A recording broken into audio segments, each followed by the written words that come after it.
అవుతున్నారు. ఊపిరితిత్తులు ఆడిస్తావా, తీస్తావా? ఇప్పుడు రేడియోలో ఒకటి నొక్కావు, లోపల పాట నువ్వు నొక్కుతావా?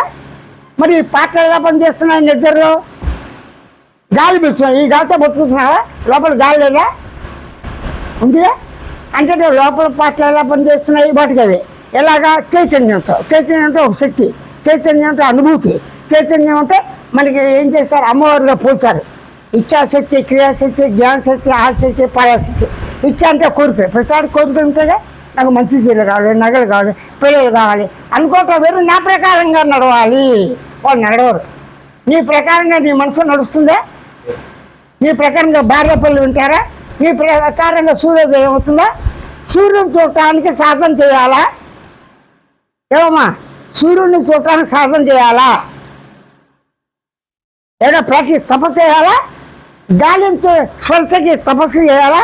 అది చేయకరా. కాడేంటి? దీనికి ఎరుకకుంటే ఆ లక్షణం. ఎరుకలోంచి పుట్టి ఎరుకలోంచి సూర్యులో ఉన్నదే సూర్యులో ఉంది. ఇదంతా తనలో ఉన్నది, తాను అన్నింటిలో ఉన్నాడు. కాబట్టి మనం సుఖ సంతోషాలతో ఎక్కువ కాలం బతకాలని చెప్పి దేహబుద్ధితో దేహానికి అమ్ముడిపోయి వాస్తవం తెలుసుకోలేకుండా ప్రతి వాళ్ళు బాధపడుతున్నారు. దాని పరిష్కారం నేను ఇందాక చెప్పా. ఏంటి? మనందరం ఉన్నాం, గమనించే లక్ష్యం నాకుంది. నువ్వు గమనిస్తున్నావు కాబట్టి నేను గమనిస్తున్నా, నేను గమనిస్తాను, నువ్వు గమనిస్తున్నావా? నేను శరీరాన్ని నాకు నేను రుజువు చేసుకున్నాను. గుడ్డాడు, కుంటాడు, ఎలా ఉన్నాడు? తన శరీరాన్ని తానే గుర్తిస్తాడా? బయట చెప్తే గుర్తిస్తాడా? పుట్టుమతులు కావాలా? ఆధార్ కార్డు కావాలా? అక్కర్లేదు. కానీ ప్రతి వ్యక్తి, ప్రతి మనిషి ఎవరికి వారే స్వయంగా పనిచేస్తాడు. నిత్యకృత్య వ్యవహారాలు. ఈ నిత్యకృత్యాల వ్యవహారాలు చేయడం నాలుగు బాగా అలవాటు పడిపోయి అనేక రుచులు. సిగ్గు అని చెప్పి పేరుకి రకరకాల చీరలు, బట్టలు, ఇవన్నీ గూడు, ఇల్లు, వాటిని కాస్ట్గా పెంచిస్తారు. అదిగో ఆ పని మనిషి చేసింది. మనకి ఎంత తక్కువ?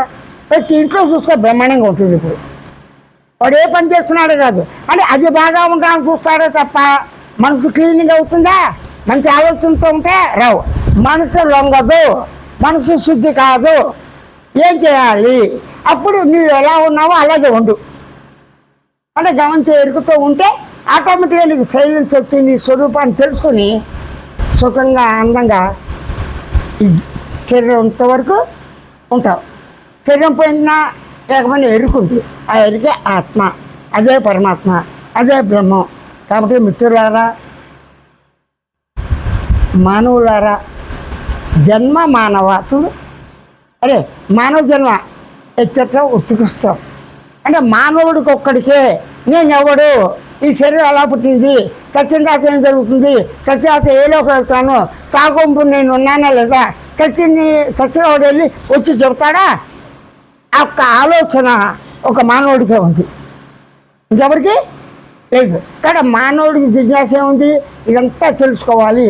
ఈ జగత్తు ఏంటి, ప్రపంచం ఏంటి, ఈ నీతి ఏంటి, ఈ రుచువులు ఏంటి అని తెలుసుకోవాలంటే నిన్ను తెలుసుకో.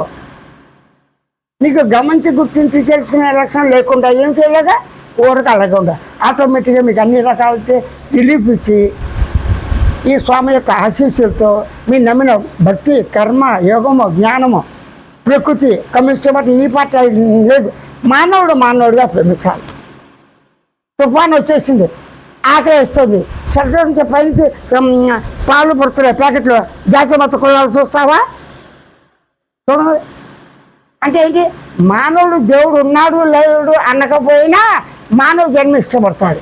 మానవుడు ప్రేమించాడు అంటే తనకు